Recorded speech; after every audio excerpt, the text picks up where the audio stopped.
Hi, it's Adrian Bow here, and last week I told you the story of how the Giles hot sea baths and swimming pool was established on this site here in 1928, including the famous sweatbox, the pool having been known as Lloyd's baths up until then.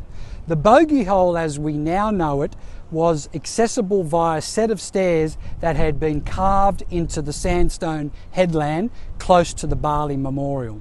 The pool itself had a metal fence along the rock platform, stopping people entering without going through the main building. To pay, though, in later years, that fence became dilapidated and many locals would squeeze through the gaps to have a free swim.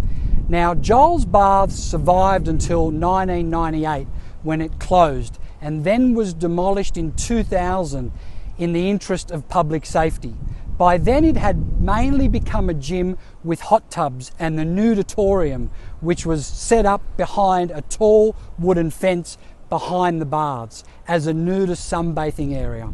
The modest entry fee to Giles Baths included access to a locker and the nudatorium.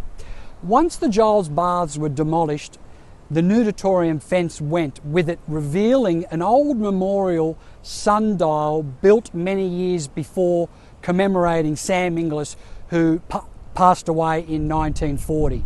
Being a regular at Giles Baths, who was widely appreciated for coaching kids in boxing and swimming at the baths. In 1974, after a massive storm, the Giles Baths were condemned, though in 1975 a new lease was granted to three gentlemen by the names of O'Neill, Motta and Stevens.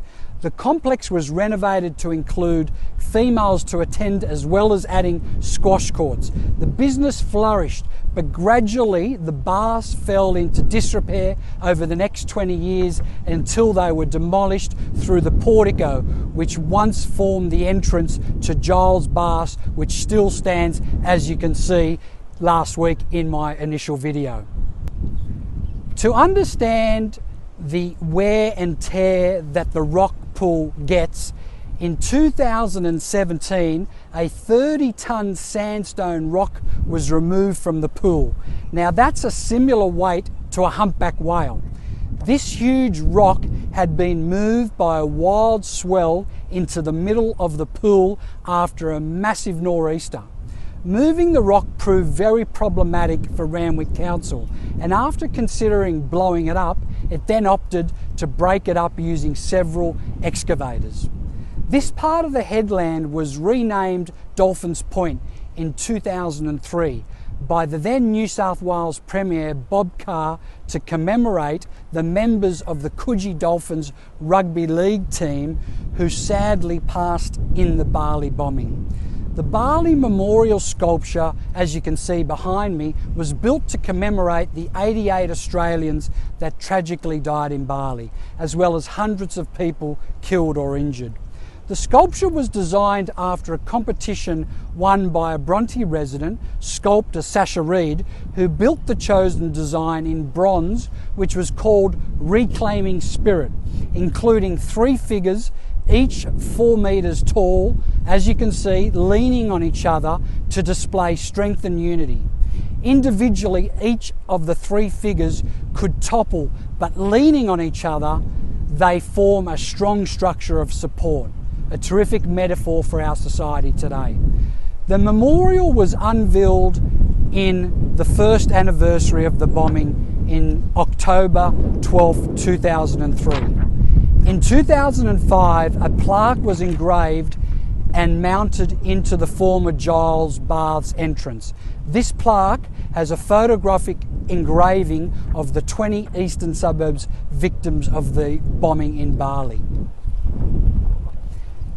In 2010, the New South Wales Place of Reflection was unveiled by former Mayor Murray Matson and Christina Keneally, including a plaque naming all 43 victims in Barley.